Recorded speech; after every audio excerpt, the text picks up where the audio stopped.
హరి ఓం everyone. ఇవాళ సూర్యుడు ఇంకా కనపట్టలేదు.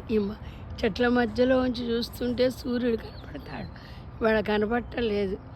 ఓకే, కార్తీక సోమవారం మీకు అందరూ శుభాకాంక్షలమ్మా. కార్తీక మాసంలో స్నానం, జపం, దీపం ఏది చేసినా పుణ్యమే. ఉపవాసం ఎవరు తగ్గింది వాళ్ళు చేస్తారు, ఎవరు ఓపికను బట్టి వాళ్ళు. వీటిలో ఏం చేసినా కార్తీక దామోదర వినాయక. ఫస్ట్ వినాయక శ్లోకం చెప్తానే. ప్రణమ్య శిరసాదేవం గౌరీపుత్రం వినాయకం భక్తవాసం స్మరే నిత్యం ఆయు కామార్థ సిద్ధయే. కిలకిలా పక్షులు చూశారు అక్కడ, కిలకిలా చెప్తున్నా. హరి ఓం చెప్పండి అమ్మా. వచ్చే జన్మలో మానవ జన్మ ఎత్తుదురు కానీ. హరి ఓం, హరి ఓం. గుడ్, మీ భాషలో మీరు హరి ఓం చెప్పారు. కార్తీక దామోదర అనండి. కార్తీక మాసం కదా, వినాయకుడు కార్తీక దామోదర రూపంలో ఉంటారు. కార్తీక దామోదర ఓకే అన్నారా? కార్తీక దామోదర అని. Very good. ఓకే, ఫస్ట్ బ్రహ్మ సృష్టి ఏమేమి చేశారు తెలుసా? ఫస్ట్ చెట్లు చూసారా, ఈ వనాలు, చెట్లు అన్నీ సృష్టించారు. కానీ ఎన్ని సృష్టించిన సముద్రం అలలు చూస్తుంటే ఎంత బాగుంటాయి. సముద్రం, నదులు, కాలువలు, పక్షులు, బర్డ్స్, నెమిళ్ళు, సృష్టిలు, చిలకలు అన్నీ సృష్టిస్తారు. కానీ స్వామికి, బ్రహ్మకి తృప్తి కలగలేదుట. అప్పుడు విష్ణు బొడ్డులోంచి వచ్చారు కదా బ్రహ్మ. అప్పుడు విష్ణుమూర్తిని అడిగితే ఎన్ని చేసినా నాకు తృప్తిగా ఉండటం లేదు, ఏం చేయాలి అడిగితే, అందరికి గురువు ఎవరు? మన శివుడే. ఒక్కొక్క రూపంలో ఒక్కొక్క ఉంటారు కదా. శివుడు అమ్మవారితో కూడినప్పుడు శక్తివంతుడు అవుతాడు కదా. బ్రహ్మ విష్ణువు ఇద్దరు కలిసి శివుడి దగ్గరికి వెళ్తే వాళ్ళని శివుణ్ణి అడుగుతారు.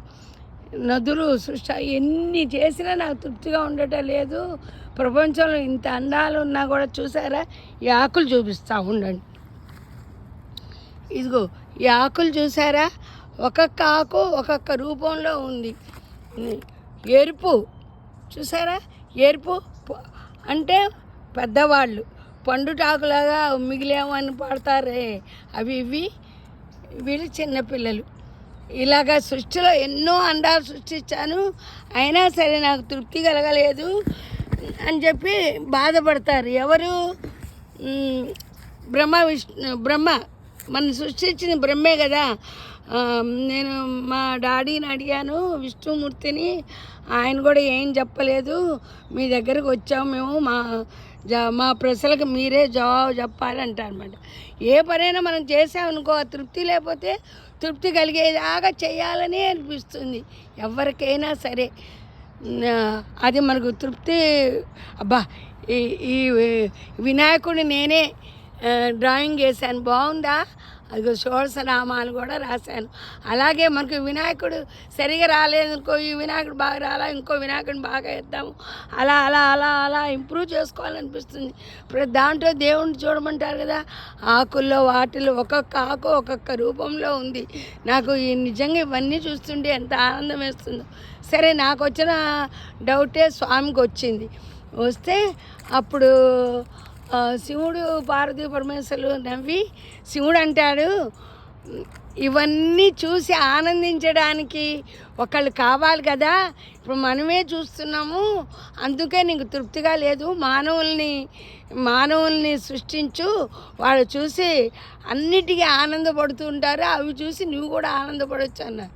అప్పుడు చివర మనం అంటే మానవులం సృష్టించబడ్డారు. అందుకే మనకు చెట్టు చూసినా, పుట్ట చూసినా, ఆకు చూసినా, పువ్వు చూసినా, ఏం చూసినా సరే మనసు ఆనందంగా పడుతుంది. మనం ఆనందంగా ఉంటే అక్కడ భగవానుడు కూడా మనలో ఉన్న భగవానుడు కూడా ఆనందంగా ఉంటాడు. అది సంగతి. కార్తీక దామోదర.